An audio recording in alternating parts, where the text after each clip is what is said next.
Hi guys, welcome to Classic Real Comedies, Facts, and Trivia. Appreciate you stopping by. Today's video is, did you know there's a surprising link between Green Acres, Eb Dawson, and the Andy Griffith show's Barney Fife? If anybody on TV ever really needed a farmhand, it was Green Acres city slicker Oliver Wendell Douglas.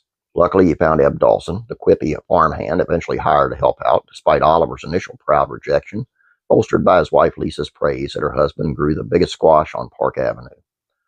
Soon enough, Eb was coming around so often he was a regular fixture at Lisa's pancake breakfasts and a fan favorite of the show. Tom Lester played Eb Dawson on Green Acres, and history tells that he beat out 400 actors to land that role. How did the young man from Mississippi, without a credit to his name, accomplish this feat, co-starring alongside the prolific Eddie Albert and the show-stopping Eva Gabor? Turns out Lester's courageous decision to try acting was inspired by another rural sitcom star, the Andy Griffith Show's Don Knotts. In an interview with a radio show called Faith Forward, Lester explained how very few people from his hometown seemed to believe he could make it as an actor in Hollywood. Lester said, "I told them I was going out to Hollywood to become an actor, and they all said, 'You're crazy. You'll never be able to do that. You're too tall, too skinny, too ugly. You've got a southern accent, and you'll never make it in the motion picture business. You don't look like Rock Hudson.'" These pessimistic voices were so persuasive, Lester actually stopped pursuing his acting dream and started to become a doctor, earning degrees in chemistry and biology from the University of Mississippi.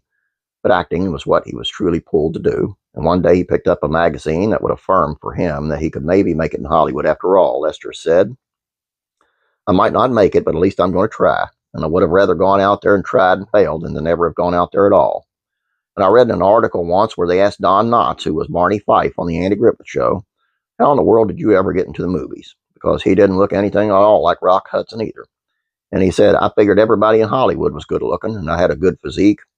I figured they needed somebody a little bit different," and he was. Inspired by Knott's success, Lester decided to take his chances too, and that decision threw him all into acting. He left for Hollywood with no real plan, but plenty of heart. "I didn't figure there were a lot of folks like me in Hollywood, so the way I went, no job, no place to stay, didn't know anything about the motion picture business." A man of deep faith, Lester didn't go straight to an agent or seek out casting calls. Instead, he went to church, where he not only got a job to support himself while pursuing his dream, working at a chemical plant, but he also met a wonderful drama coach, one of TV's finest character actresses, who got her start as the First Lady of Radio, Lorene Tuttle.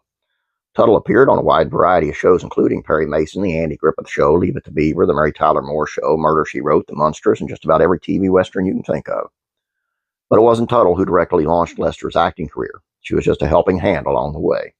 What Tuttle did instead was help Lester get cast in plays that put him on stage with Linda Kay, the daughter of Paul Henning and Petticoat Junction star. Lester featured in 3 plays with Kay performances. He said were always attended by Henning and often followed by parties at Henning's house, where the up-and-coming actor stuck up an easy friendship with the well-known sitcom creator. Lester expressed extreme admiration for Henning. He was an executive producer of Green Acres, and at the time, he was the most powerful comedy producer in the world. So he'd come to see Linda Kay, and he liked me, got to know my little idiosyncrasies and all these things about me. Because we'd had little parties over at his house, drink Cokes and eat hot dogs and have a good time.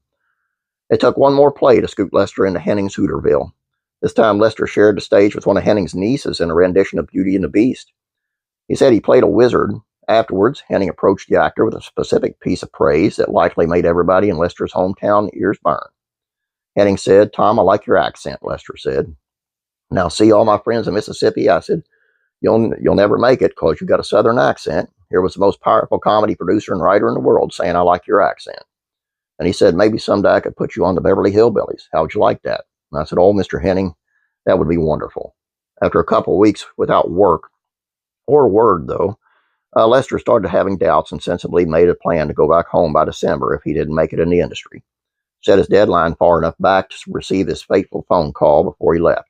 3 weeks went by, and Mrs. Henning called me on the phone and said, "Tom, we tried to reach you last night. Mr. Henning wants you to get over to the studio as fast as you can and read for the part of Eb on Green Acres." Seemingly a whole Henning family affair getting Lester cast in this special Hooterville role, and sure enough, Mrs. Henning's phone call sent him straight over to the studio, where he read for the producers and writers, including series creator Jay Summers and writer Dick Chevillet.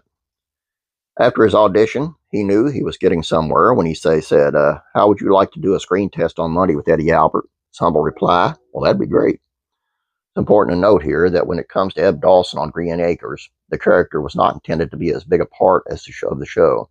Instead, Lester's performances in early episodes proved to be so popular, producers decided to keep the character around. In the end, it turned out that Lester was not only the perfect person to play Eb Dawson, but perhaps the only one willing to put so much enthusiasm into the character to ensure that he stuck around the farm, and that the actor stuck around Hollywood. In the interview, Lester said it didn't take long after the screen test for him to get news that he didn't need to pack his bags and head home. Said the following Thursday, they called me up and told me I had the job. And in a way, it's all thanks to Don Knotts, whose rise from sitcom scene stealer to movie star told a young Tom Lester, if he can do it, I may as well try. And there you go. I know it's a little bit longer than what we normally do, but I always enjoyed both actors, and I found this where they was kind of linked, and I was like, this is super cool. And I'd love to see them do something together, because I mean, that would have really worked. Anyway, that's all I got for you here, guys. I hope you enjoyed this. Please don't forget to subscribe. Please like this video. I would appreciate it. Once again, I won't do this too much here, but if you could check out my Faith and Entertainment, I had to start up a new channel because the other one was terminated by YouTube. The description will be in the link below. It's all about Kevin Sorbo, who played Hercules, and how he said he was blacklisted from Hollywood because of his religious beliefs. Anyway, if you check that out, please subscribe while you're over there. I've lost like thousands of subscribers by getting terminated, so I'm starting from scratch, so I'd appreciate your help. Please subscribe here if you have not yet. Please like this video. You guys have a great day. God bless you, and I'm praying for you.